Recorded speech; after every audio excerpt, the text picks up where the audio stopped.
Number one, identify barriers to achievement for each section of the joint plan. Number two, define and assess performance indicators and expected outcomes for each section of the 2018 joint plan. Number three, agree on the data elements and format required to monitor progress and compliance. And number four, to report status on a biannual basis. All right, the next section of the work of the agenda is follow-up action from January 23rd, 2025 work group meeting for section 2, mentoring of new teachers and instructional staff. And for that, I will turn it over to Dr. Shafty.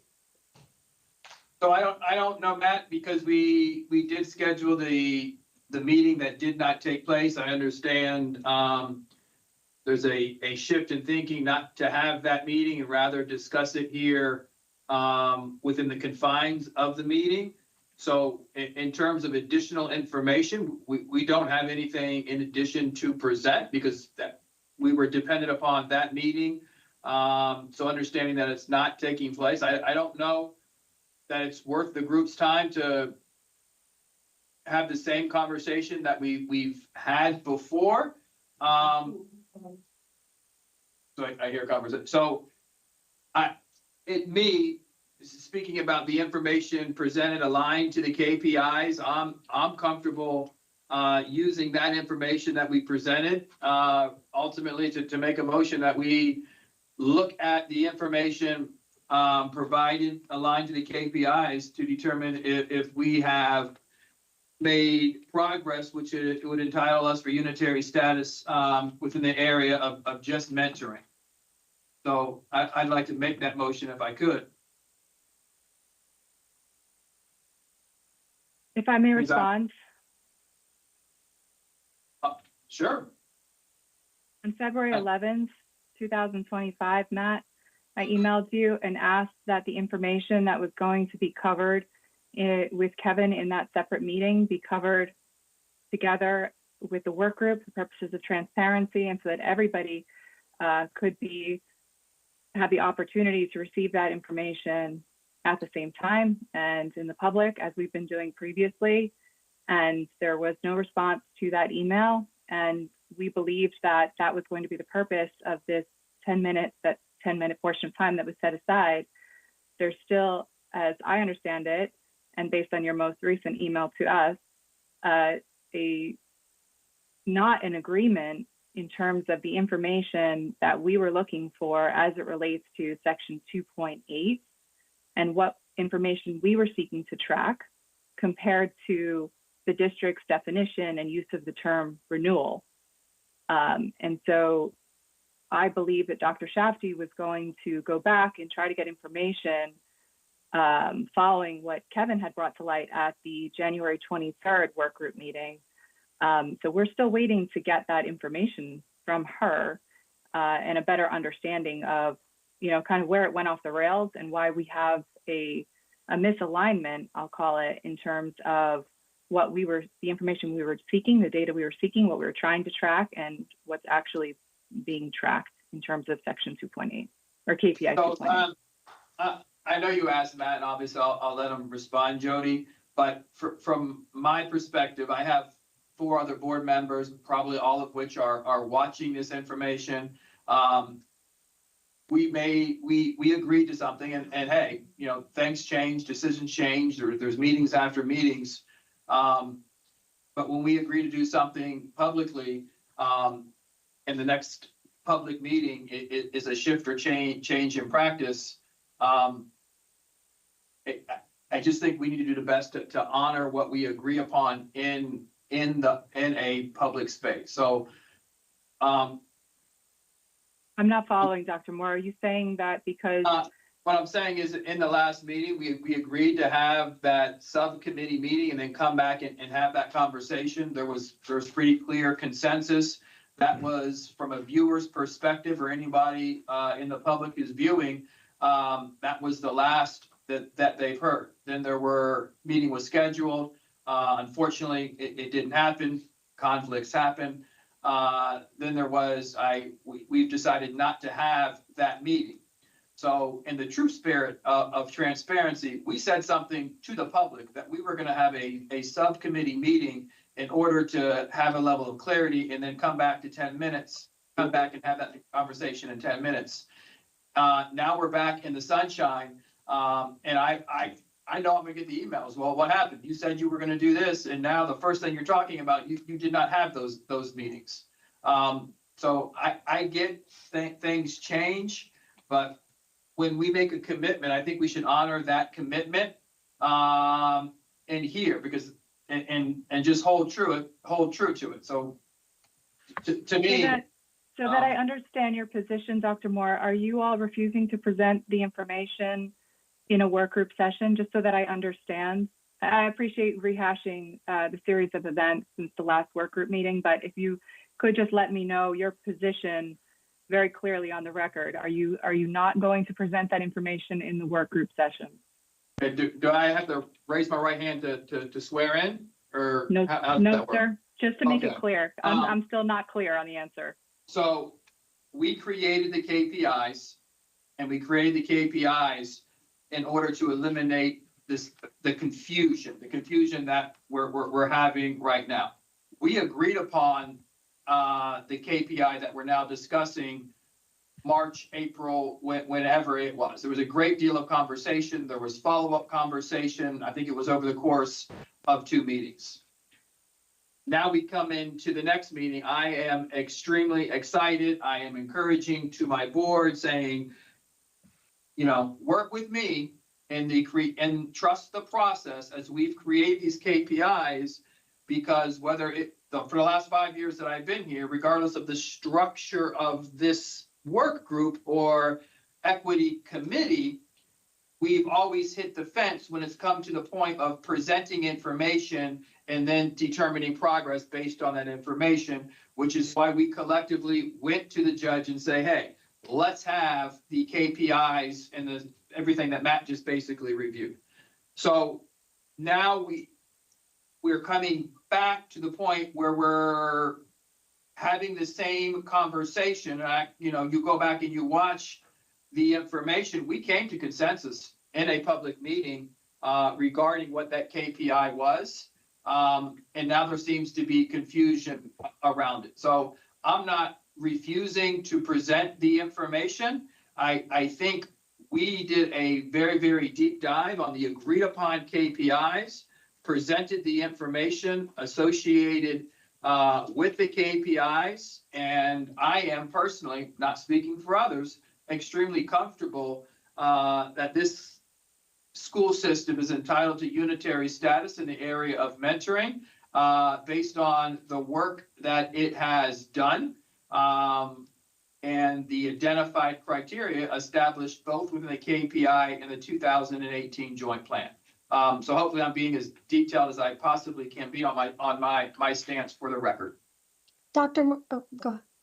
Dr. Moore, I just wanted to know, at the last meeting, I believe that you indicated you have plenty of seats at the table and that you anticipated bringing in the director of HR as well as the director of transportation. And you said, I believe, I have plenty of seats at the table. We'll bring them both in. We'll have them here, as in here at today's meeting, and we'll knock out both transportation and mentoring. It's hard for me to see the table. To be honest, we only can ever see about a centimeter of your faces from our position here. But is the director of HR there today? And has your position changed? Is it not necessary in the district's view to have that director of HR come in and describe mentoring? Because I think it was not only at the last meeting, but for several meetings now where we've relied on that institutional knowledge of the HR director, and yourself and possibly Dr. Shafty have mentioned the possibility of having her come in and describing, answering some of our questions that we've had on these meetings. So yeah, there's 1, 2, 3 empty seats. There's one over there in the corner that's open as well. I'm going back to the last meeting and having that conversation in the meeting that changed. So are we willing to have the transfer? I could bring in every director, every person responsible for this specific area to bring a level of light to any question anyone may have. Ms. Ilet is here for the second time. I left last week's meeting thinking that we'd have that level of clarity based on the individual meeting. It did not happen. I did Right. not change that commitment. It was a change of philosophy and a change of understanding for what was discussed. So in my mind, trying to honor everybody's time and to be truthful, we work a lot. So Ms. Ilet had it on her calendar. It was very confirmed. There was information asked regarding transportation as to why we wanted to do transportation out of order. And I presented the rationale as for transportation in a public meeting. It was discussed. Why do you want to do transportation out of order? I gave my explanation, and there was no, dissent or discussion. There was actually, though, Dr. Moore, there was Mr. Brown discussed that it would be in the best interest of the community to go through an order publicly so that people could follow along with the joint plan. Right, and that was when I gave my rationale for having out of order. So that was the flow of the meeting in that sequence. So I was just adding that you close one public meeting, and in between the meetings, there's exchange from the attorneys in which the process or what was agreed publicly ultimately shifts. So okay, just because as a general high level point, I understand that particular meeting that Kevin had initially been amenable to, that might have changed. But if you look at the work group meeting at large, it's always been in the best interest for it to be public and transparent. And so I don't actually think there was a shift in the strategy at all. It was just that, as we've reiterated, we would really like for that HR director to come and speak to all of us and as a work group. And so we have questions that are outstanding. We have questions on mentoring that are outstanding. We have questions on other areas that are outstanding. And so, as you mentioned at the last work group meeting, there are plenty of seats at the table. We had thought that perhaps the HR director would be there today, as I think was decided or at least alluded to and suggested to at the last work group meeting. It's also our understanding that they might be retiring soon. And so March might be our next and only chance to have that meeting with that HR director publicly. So it's something we can maybe come back to at the end of the meeting, but definitely our team would very much, as we've said, like to meet with that HR director and be able to answer questions so that we can really analyze the materials that you gave us and have some of our questions answered. So I am extremely comfortable with the information that has been provided. And going back to where I initially, it doesn't sound as if we agree, but I am more than comfortable than assessing the district's progress in this area of mentoring, that we're entitled to unitary status. So you've said that a couple times, Dr. Moore, but you're not addressing the open questions that we have, that our group has. And to me, it's a little bit inconsistent because on the January 23rd work group meeting, you were amenable to providing this information to us. And Dr. Safdie said that she would go back to the HR director and come back to us. And now your position is, well, you know what? That information is not really relevant. And so we are going to forge ahead because you, Dr. Moore, are comfortable in reaching a conclusion as it relates to unitary status on mentoring, when you're hearing all of us say loud and clear that we would like resolution on this issue. We would like to have the answers to these questions. And it seems to me that you have unilaterally decided that it's not relevant to the analysis, and so you're not going to provide it. And so that's what I was asking for clarity on, for confirmation that's your position. And I understand that it is now, unless you're telling us that you are going to provide the information to us that you had agreed to provide in a what you're now describing as a subgroup, subcommittee with Kevin. If you're not going to provide it to the larger work group, then if I could, Dr. Moore. Well, yeah, thank you, Matt. Yeah, what information? Different criteria. It's not in the, okay. All right. Sorry, I'm sorry. Gary's yelling at me. That's all right. What information?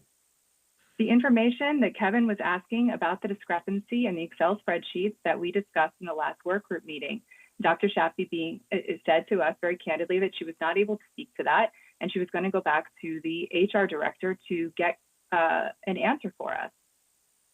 Our understanding of the renewal rates, as that term is, you're using it, is that the calculation excludes teachers who are not offered renewals, which artificially inflates the renewal rate by only counting those who are eligible for renewal.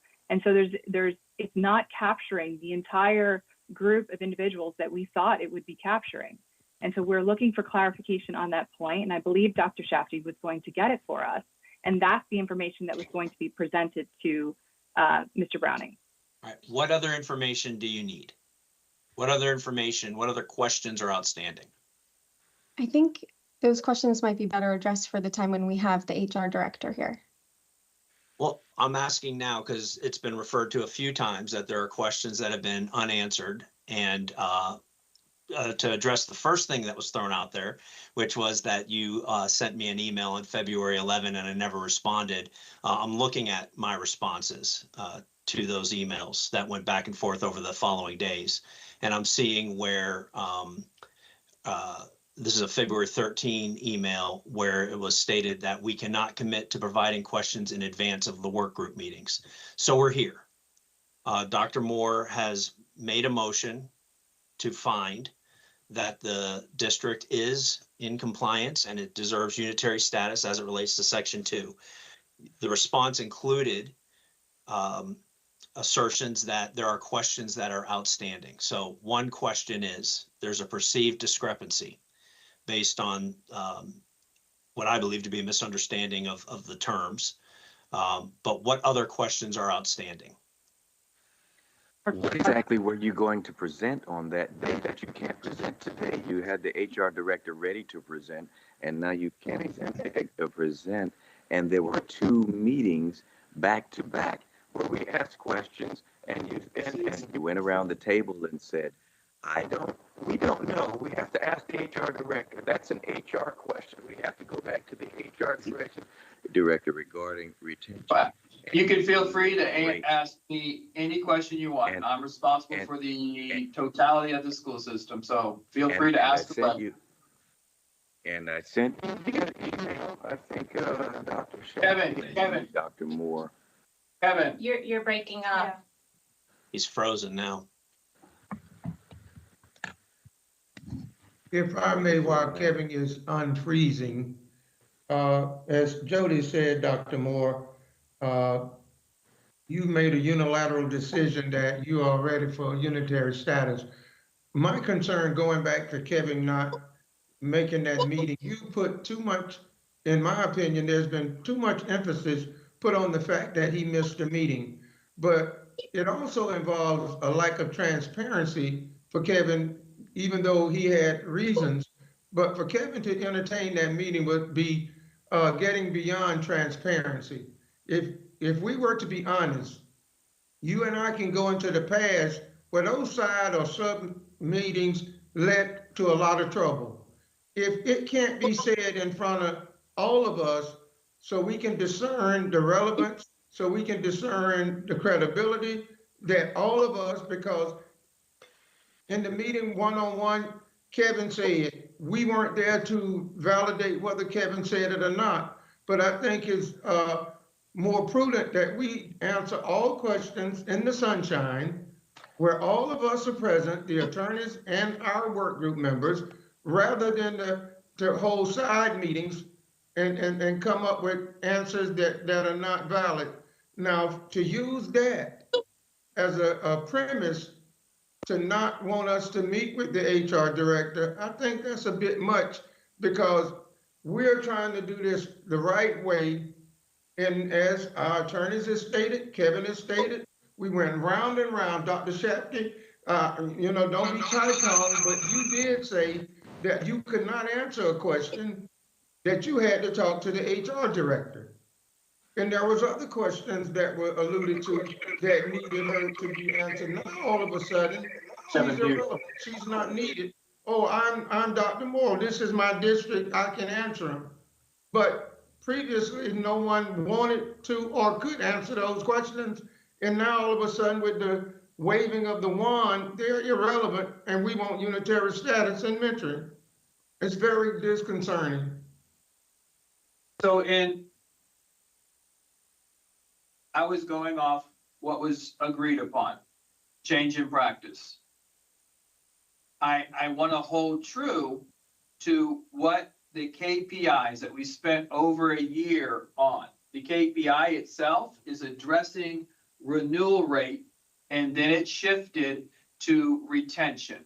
So if we agreed upon, and it was a conversation that maybe we shouldn't have entertained initially, saying this is the information that we had, and if it's my confusion that we created the KPIs and that we would present the information aligned to the KPIs, provide a level of clarity regarding that specific information, and then assess progress. Maybe that's my misstep in saying, no, I'm sorry, we agreed to renewal. Let's pull back up the tape or video, sorry. Because we had the renewal retention conversation in April, and now we're having it again. Not trying to wave a magic wand by any means, but yes, I am eager to assess the system's progress in this one specific area, and honestly, all others as well, based on the information that we have provided. So that is what I would like to do. So if there are any specific questions regarding the information, I'm comfortable that we can answer them. Okay, I have one for you. So in addition to Kevin's specific question, which you can find on the YouTube channel, which it took him quite a while to present the data and get to the relevant question. So I'll leave that the way Kevin asked it at the previous meeting for you to answer.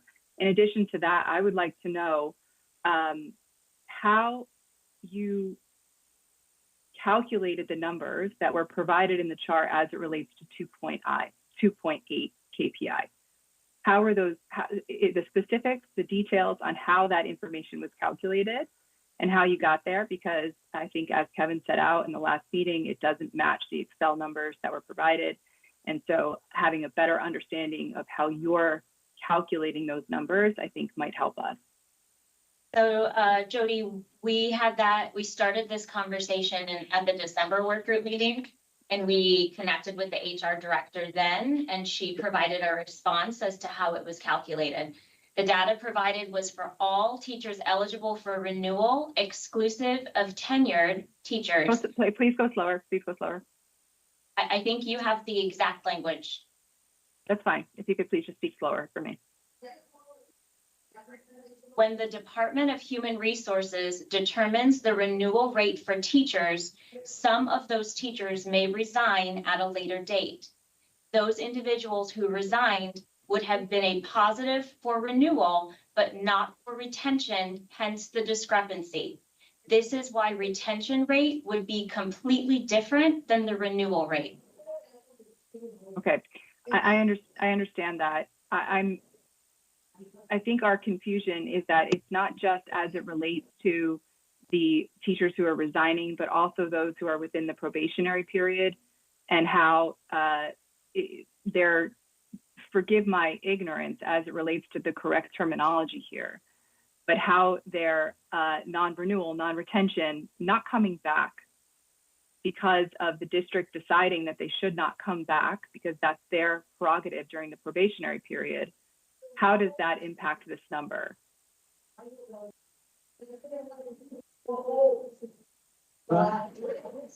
It depends, based on this response, it would depend on the date at which they resign. But what if they're not resigning? What if the district is deciding thanks, but no thanks?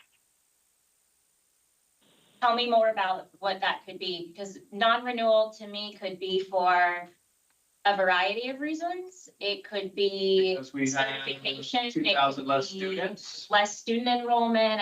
I think that's where it would be helpful to know specifically what an example of what you're seeing, so that if there's a specific individual that you feel is not reflected or reflected in the data set, the ability to do the root cause of what you're seeing and a potential discrepancy there's a level of efficiency if we know a specific detail.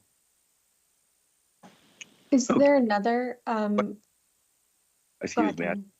I sent you some questions on email as well after the explanation of retention and recruitment by definition by year. Number 2, the spreadsheet of the comparison of in the spreadsheet by year. What is the retention rate? How this compares to the new teachers and newly assigned teachers in a different role. Now, let's go to the joint section 2 mentoring. In that very top, the second paragraph, the mentoring program will be tailored to meet the individual needs of each new teacher. It will be structured to assist new teachers with any area of their work. The mentoring for all new teachers, including African American teachers, will attempt to address their particular circumstances. And then in the spreadsheets that I sent you via email, it shows that you had, let's see, you had 2018, 2019 new teachers. If you lose 50% of the new teachers, how are you reporting 100% renewal or retention rate? This section is dealing with new teachers of mentoring. So if you lost half, how do you report that's 100%? Then the next year, 1920, if you kept 5 out of 6, you had 84% retained. The following year, 8 out of 10. Let's see, 8 out of 10 on the next year. The following year, it's 12 out of 33. But every year you report, I think I heard one of your members said 80 or 100%. 64% of those new teachers retained. Mentoring is based on new teachers. Those are the questions that the HR person, some of the questions that need to be answered before you get into talking about unitary status. If you lose half the teachers that you hired, it doesn't sound like 80% or 100% retention of a mentoring program having that kind of 100% effect. Then 23, 24, 33, 30, year 2023, 2024, 33% of those teachers are lost, 67% retained. Those are new teachers that you hired. How is that 80 to 100% that you're reporting that you sent us? So the information does not add up. This year, 24-25, how many Black teachers were hired? I asked that. Nobody knew. 3 Black teachers were hired, 24-25. 1 is already gone. That's 67% retained. As far as white teachers, it looks like you have 94% retained. The one who is gone from this year said she never had a mentor or a mentoring program. Those are the same questions that I asked in this public meeting, and there were no answers that meeting last time or the previous meeting before. It was always, we have to ask HR. Therefore, HR might need to be able to explain it to all of us so we have an equal footing. Everybody understands what the questions are and what we are grading. Without those questions asked, I don't see how anybody would have the, without those questions answered, how anybody would have the, All right. and the vote on, am I freezing again? No. Yeah. Okay. Yeah, this, and the KPI kids with this. So, Ms. Go ahead. Moving to unitary status without those questions answered. And is that information right? Were there only 3 Black teachers hired this year? Because that's from your spreadsheet. Are your spreadsheets? So individuals in the mentoring program have 3 years of experience or less. So the very first indicator, 2.1, is the raw spreadsheet of, with the color coding, cohort over cohort, teachers in the mentoring program, last name, first name, mentor, location, by race. So I did hear you say mentoring isn't only for this year, first year. So we would capture total counts of teachers in the mentoring program as year 1, 2, and 3.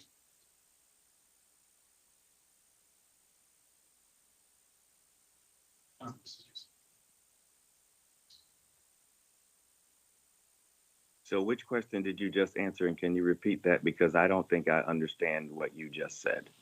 I think, Kevin, for just a level of clarity, the numbers that you were presenting were per year.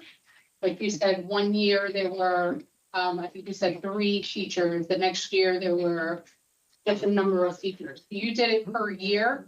But what I hear Dr. Shafty saying is that the mentoring program isn't calculated, the totality isn't calculated per year, it's per 3 years. So it's looking at 1 teacher receiving mentoring for 3 years. If they were either first year, second year, or third year teacher. That's what I'm hearing. That might be a little different from what you were just saying. Plus, I just want to throw in there, I think there's retention doesn't necessarily mean, and of course, Dr. Shafty, correct me if I'm wrong, but retention doesn't necessarily mean that the mentoring program failed. If a teacher is not retained, or if a teacher leaves, if a teacher, quits, if a teacher is non-renewed, for whatever the reason is, doesn't necessarily mean that the mentoring failed, because it could have been a certification problem. I mean, there could have been somebody who decided to relocate, someone who's in the military. I mean, there could be so many reasons. Hiring less correct? teachers. I mean, the simple fact is we have 1,000 less students. We need less teachers. So there could be so many reasons. So I think a level of fluidity needs to be, or grace in this area to understand that it could be very fluid. Right, Kira? We offer, our way of work is offering or measuring retention rate. The definition we provided is that where there's an opportunity to clearly define. When we looked at consistent definitions across HR for districts that even use a renewal rate, it's measured by the percent of employees whose contract was renewed for the following year. If that's not the metric that we collectively as a work group want to use, I think maybe that's the discussion that should be had. I think you're kind of going somewhere right there, Dr. Shafty, because when I read that, what I just read, the mentoring program tailored to meet the individual needs of each new teacher, instructor, and it mentions new teachers over and over again. And that's what I'll speak for myself. In my understanding, that is what I understood. We're bringing in new teachers. If you're bringing in 33 and you're providing them mentoring, how effective is that mentoring on keeping them for that year or to the next year? So maybe that is the full understanding, and I don't alone with that. How effective was that? And then are those, I don't know, you guys, obviously, if you had a meeting, you spoke to the HR director regarding the information, the spreadsheet that I sent to you and highlighted. So, and that was from your spreadsheet. So was it correct or not? Is that information correct? Did she say it was correct? Did she say it was wrong? Can she come in and sit before this group and give us the correct information, the correct definitions, those questions that I emailed to the team to, so we all have a better understanding. And I completely understand if there's miscommunication and we can go back and get that. But yes, the same page would be good, because if this looking at new teachers and how to maintain them, and the mentoring program brings new teachers, the spreadsheets that I sent you are all about new teachers, and it does not equal up to 100%. So I just want to Let me make sure that you're using the word correct. Based on this definition, which that's how we're working in the work group, is we're norming on these KPIs. The team is doing its best to reach out to the experts. We're defining it all in this document. And if the definition is not the intent, or the definition is not providing the intended outcome, I think personally it would be helpful to start going in these documents, because some of the messages are getting, like, we would like additional pieces of information that's in an isolated email. I think we both want clarity, both sides. I don't look at us as two sides. We want to do what's right. We want to provide the right information. And some of these separate emails have become a bit challenging because it's taken out of context, it's separate in places. So I think if we can start or determine how we want to define renewal, then that the information we provide can be aligned to and with that definition. So I want to be cautious about using correct data, because the director polled based on this definition after December's meeting. She watched December's meeting in its entirety to then provide the response that we shared through Matt, why there may be a discrepancy in the spreadsheet versus the table. Okay, and let me sidebar apologize to Miss Idlett for her time here, but I did have these questions, and it felt like that they were not answered, and we needed full understanding. Miss Idlett is very highly respected and a lovely person, so I apologize for you taken away, but hopefully we will get to the place where we can have a full understanding with these. And what I mean, when I said correct with Dr. Shafty, here's a question. There were 3 Black teachers hired this year. Is that correct? That was one aspect of being correct of what I was asking, because I want to make sure when I filter and pull the data from the spreadsheet that is provided by the district, it is right. And that's what I, was looking at. What you're saying makes sense. If we can all agree to it, if there's a feedback or an opportunity to clarify, if it can be done in a centrally located place, I don't even care if it's not this document. I think that will lead to the efficiency of some of these questions. Being able to provide clarity on, we are seeking a spreadsheet with these columns, these headers, these rows. We want to provide the information. How we are used to providing it could be different, and it doesn't mean that we don't want to provide something. It just means our way of work and our normal day-to-day is a little bit different than what you're expecting to receive. So the more clarity that you can provide us, I'm looking for a report. I would like the report to be from this year to this year. I would like it annually, by school, by race, ethnicity. All of those things help us in the data pool. But Yes. within the data pool, the information provided, and I agree, there needs to be a level of clarity, but we agreed on KPIs, and truth be told, I have taken a lot of heat regarding the length of time, and always absolutely fine with it, because it was going to yield a result. So when we would get to the dialogue regarding progress, it would be much, much smoother. So when we exchange a term renewal versus retention, and it changes what we agreed upon. We agreed upon something. And now that information has changed. I am in all areas completely comfortable with the work the district has done and the information that we provide regarding the data associated with the KPIs.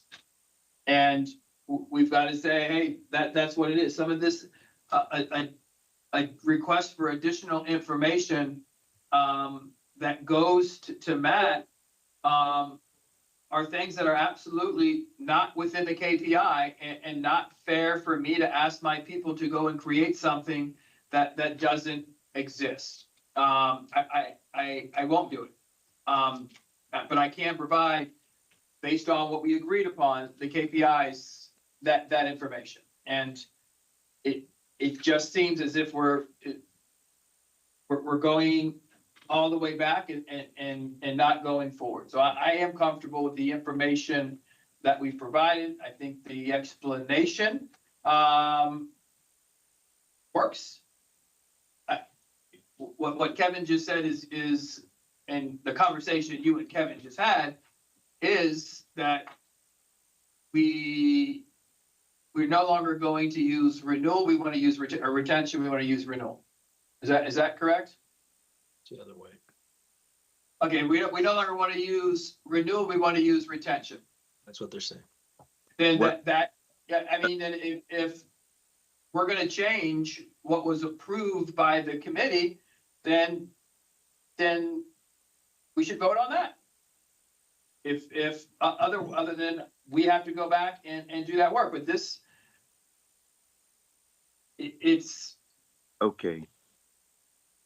Here's a question, Dr. Moore. Mhm. Where is the list of teachers who have gone through the mentoring program for 3 years successfully by race? Do you have a list of those teachers by race? It's in your 2.1 folder. And it's okay. Thank you for that, because I'm gonna look, because you give me a gigantic spreadsheet and I have to go through, and when I find the information that's on the spreadsheet, it's wrong. The mentoring program, it says to meet individual needs of each new teacher. So if you're looking at mentoring for the new teachers by year, which rate are you calling that for new teachers? Is that a renewal rate or a retention rate? What is?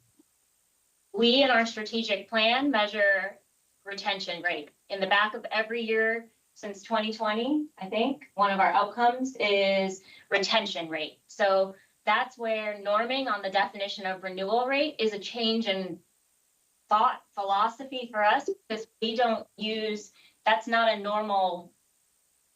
day-to-day language. We don't typically measure a renewal rate. We look at a retention rate. Okay. So in our strategic plan, year over year, has, as the African American Achievement Plan, the renewal rate of African American teachers in the mentoring program. which is common across the state. So it's creating a criteria to evaluate us that is not the norm within the sphere of public education, which is why. The norm across the state. Let me deal with a few things, if I could, please, so I can get this right. Okay. Districts across the state that are talking about a mentoring program or renewing new teachers, the mentoring program with new teachers, and they're dealing with a DSEG order. Across the state, I think there are 3 districts maybe that have a DSEG order, or we're now the 2 or 1. And that later. But I'm not understanding when you say we're looking at the teachers by year, but we're talking about 3 years, and we don't have that by 3 years. You gave a chart that says for every year it says 100%, 100%, and 86%, and you list it by year that you report, you gave to us. There is not one of these years that has 100% renewal or retention of new teachers that are hired. There's not. So we believe it does based on the definition of renewal rate and the response that some of those teachers may resign at a later date. Okay. So did you just tell me that retention rate is what you look at for the year for hiring? We look at retention rate, correct? Retention rate. So then if you respectfully are the expert of this renewal retention rate, why would you agree to KPIs that say renewal rate when we're all thinking retention rate, the number of new teachers that are kept at the end of the year? And you go by year. The chart that you sent out that I looked for after it was mentioned last meeting went year by year. And it said 100%, but now you're saying over 3 years. So it looks like we need to have probably a rate for the yearly or the 3 year.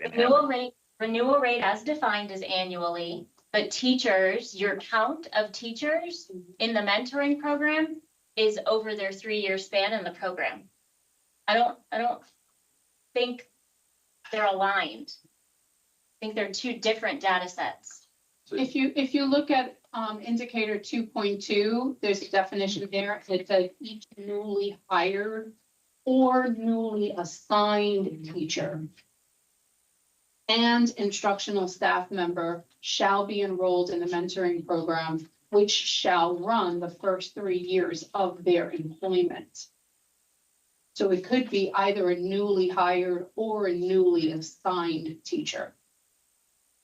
So if 50% of those newly hired teachers did not Or were non-renewed, hired or newly assigned. then they don't go to the next year. Well, a newly hired wouldn't. But a newly assigned could be a change in location, and based on the definition, and which I said, we totally are open and amenable to changing the definition.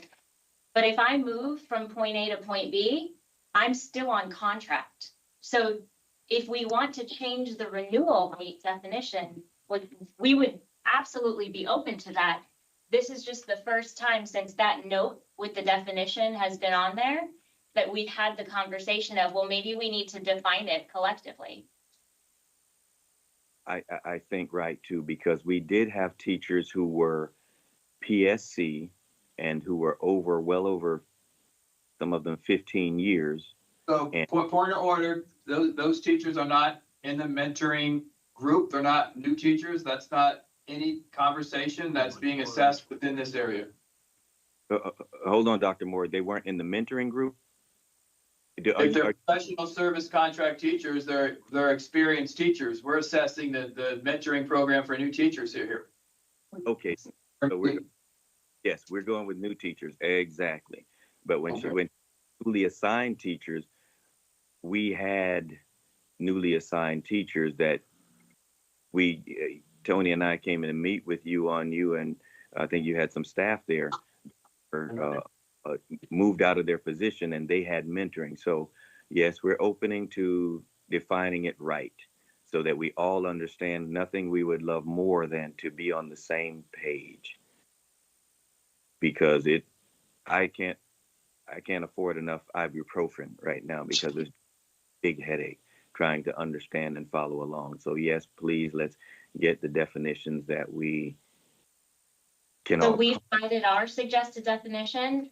Can you go into the document and change it up so we can see where we go next? Because I do think if we're going to operate in the sunshine, let's all operate also in one space and the shared space that we can all see and not have to wait on, no offense, attorneys, but it's a relay game of a response comes from Jody. Jody sends a response to Matt. Let's truly work together as a work group and operate in these documents. So Are you- my recommendation or request is, this is the second time that we've had this conversation around this specific area. This is the fourth or fifth time which we've had the conversation around the information presented for KPIs. I think there's clearly been documented that there's a level of disagreement. So I think we follow what we agreed upon and go to mediation for this specific area, and then move on to transportation. Because I just want to honor everybody's time. And this is, we've had this conversation a number of times. Maybe Mr. Knox can assist us in getting over the hump to assess progress under the area of mentoring. We've more than established the criteria regarding the disagreement and opportunities to resolve it. Dr. Moore, before we jump over there, I think it was Jody or Christina asked a question earlier about the probationary. It was never answered. If probationary teachers, what's the normal probationary time for a teacher and instructional? Usually 50. Depends on the number of days. It depends on their contract. So everyone is now hired as an annual teacher. If you're a professional service contract teacher, that means you've been in the system for a very, very, very long time. So the process is different for those teachers. So that would be 16, 17 years plus. Everyone else is an annual contract. They can be non-renewed at the end of the year. So, you can terminate without cause, depending on the contract status. Well, we was referencing new teachers, so I was going under the premise of when were they, but to shorten the conversation, if they're removed at any time, say the probationary period is a year, and I do 364 days, and you decide I gotta go. From what we have come up with, that individual does not enter Kevin's spreadsheet. That individual is not a part of your data set. Is that correct? So let her look, but the rationale that Dr. Soup provided addresses that. And that is simply not an impact of mentoring. The non-renewal means you are not no cause. There's no cause not to be renewed. And the influences that are in place over that have everything to do with non-performance issues, meaning we no longer need 10 language arts teachers. We have 1,000 less students. The enrollment at this school is no longer needed. So the variance on that is not an effective determination on the impact of a mentoring program. They literally are. You can't associate progress. You can have, and we've had teachers who've done outstanding jobs, but we simply do not have a job for. So the data set is somewhat ambiguous, right? I don't think it's ambiguous. I think it is 100% aligned to the information that we agreed upon within the KPI. I think there was a question which was a good question. I think Dr. Soup provided that information. I think Dr. Shafty has responded to that information 2 times, and I simply just don't think we agree on whether it is appropriate time to change the KPI. And I don't think you all have a solid understanding, you don't have a level of comfort regarding the information that has been provided, where I do have a level of comfort as the information that has been provided. I'm not trying to put words in your mouth, just listening to Kevin. Kevin continues to have a number of questions, a lot to do with his background, obviously. and I have a level of comfort that that information is aligned to the KPI. So, you know, the sides just, you don't have a level of comfort on the information that's been provided. I have a level of comfort. We have a level of comfort on the information that's been provided. For the sake of time, Mr. Knox has been very successful in navigating our conversations. I don't think this would be a significant amount of time in mediation, given the fact that we're not pausing the process. That's my recommendation.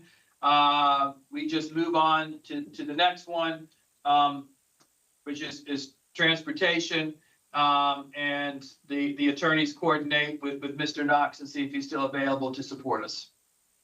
And lastly, I would say, Doc, after 55 years, I'd rather be prudent and slow walk it as a turtle than do it as a rabbit. And later on, we're hollering, oops, because if you go and do your research, all of the previous unitary status districts have gone into the toilet.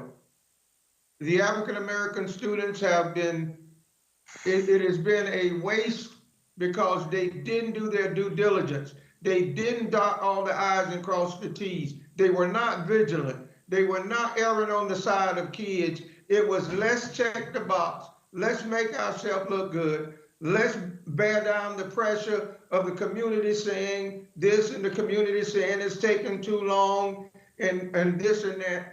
We have ruined the lives of children for 55 years, and now we're in a hurry. That's my 2 cents. And I don't question your or Kevin, who did most of the talking tonight, your desire to get it right or being thought. That is not at all what I'm questioning. I understand your passion and your belief. And Tony, you've been chasing this thing for probably my whole life, really. Yeah, well, I'm not that old, but you've been chasing. So to me, that's not at all what I'm questioning. And I do feel the pressure. I respect what you say. We got to get it right. I 100% agree.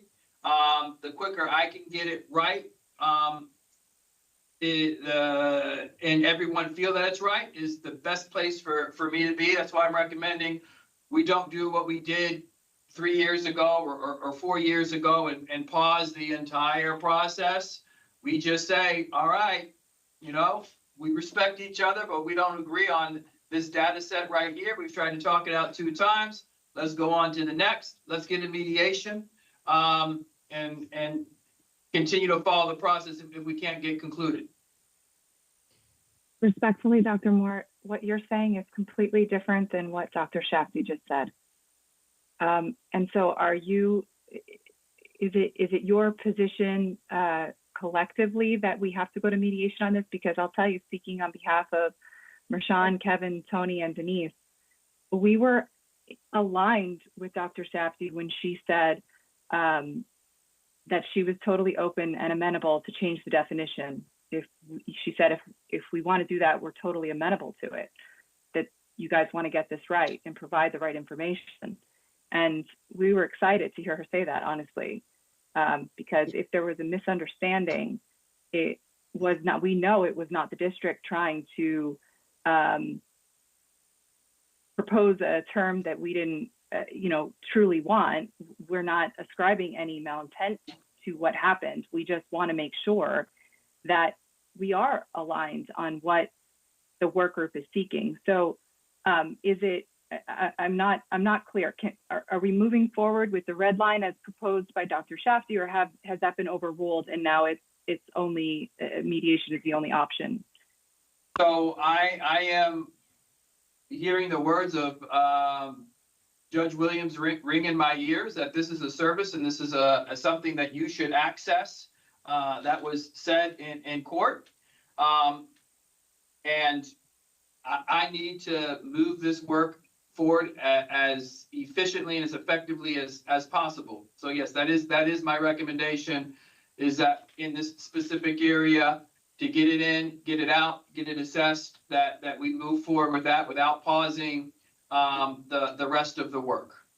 And we take that spirit of looking at it. I will say we are changing something that we agreed upon 6 or 7 months ago.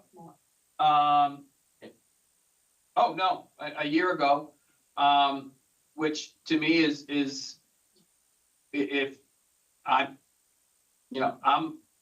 I want to get it right. I want to get accountable. I don't want to spend a 5th and 6th meeting going through the process. Yes, Dr. Shafi said we're amenable. Yes, she is 100% correct in saying that. Yes, we are amenable. But if we look at our immediate past practice, having a mediator in the room can help us get to a conclusion quicker. And we can lean on some of that guidance and support as we apply this theory of action to the upcoming areas in which we assess. Just so that we're clear in what we would need to engage our mediator on specifically, what is it exactly that we disagree on? We disagree on the data that has been provided to assess the progress around mentoring. The district feels as if it's adequately provided. We disagree on the definition and terminology associated on the KPI 2.8 that we agreed upon in last April. We collectively agreed upon it. We agree upon that, but I think we are interpreting it differently. And we've had a number of attempts to say, this is what we think it means. And we're looking to change the definition. I don't think it is a negative thing to say, get a mediator in the room. And I think though also too, you have 2 members that are not there that would, I don't know, you have only 2 people who were on the work group that have that perhaps have that understanding that you have. I believe you have 2 that are not there, and I believe the majority of us were under the same impression of what this information was supposed to take a look at. Mr. Browning, we're all here. I want to say that Dr. Shafi, you alluded to the fact that from your perspective and the district's perspective, you never looked at renewal in the same prism that we did. And now you all, retention and renewal was totally different within the scope of how you all work in the district. Am I correct? It's not that it's not our day-to-day. We don't measure that quarterly. So our strategic plan has the outcome for retention, which in my time here, my department provides that on a quarterly basis, and then it's updated to the board because it's a target in the strategic plan. When we came up with the definition of renewal, it was a rule that I don't think our side was familiar with, so an 80-20 rule. We did our research, we came up with a common definition for it, and we used that definition to communicate to the director of HR to provide information in alignment to the definition that we provided. We didn't see any, and I could have missed it because it's on emails, we didn't see any response that definition would not be appropriate. So we took what was provided. We didn't see any feedback. The director pulled based on that definition. And then that's what we provided over the span of 2018 to 2024, renewal rates. So in essence, Dr. Moore, you're referencing a mediation on the fact that you all knew that we had different opinions. It kind of looks to me, if I can go biblical, it's like one group of people living under grace and the other living under the law according to the Bible. So it's problematic to me, that's me, that to hear you say that in the district, you do not use it the way we had it defined in the KPIs. And now we're at a juggernaut where we want to go with mediation for something that could have been clarified and brought to the table months ago. I mean, I'm just conflicted. So we're out of time. I hate to I hate to say, but we're way past our allotted time for this. I don't know that we're gonna have time to touch certainly not transportation, and I don't know if we're gonna have time to touch on the agenda topics for the upcoming meetings, but it is 5:07. Matt, if it's okay, and actually, Tony, did you want to finish your thought there before I jump in? Go ahead. Okay, I just wanted to flag two major agenda items. So, well, and first I'll start by saying, I think that Dr. Shafty, just for clarification, Kevin was referring to Dr. Jones and the other gentleman who just retired with that statement. So just to clarify that, but two other broader topics. One is on the HR director. So at the last work group meeting, we were told she was coming in. We expected her, quite honestly and candidly, as I had said earlier today, to be at the table today. Is the district's position now that we no longer have access to a meeting with the HR director? Yes, I drive, yes, but Okay. yes, I think all conversations need to take place in mediation. Okay, so, well, I think we're thinking of two different things, because you also said something about continuing with the work group meeting. So Yes, any and future yes, work in group the meeting. area of mentoring, I don't know that we continue to have that conversation based on the level of disagreement. The more we talk, the more clear there's multiple levels of disagreement. Okay. I'll charge the attorneys to have the conversation and coordinating with Mr. Knox. I would charge the attorneys to quickly coordinate and provide information on selective dates. My calendar is going to be significantly easier after next week, so we won't have any issues scheduling on my staff's time. And my recommendation is that we go right into that transportation work.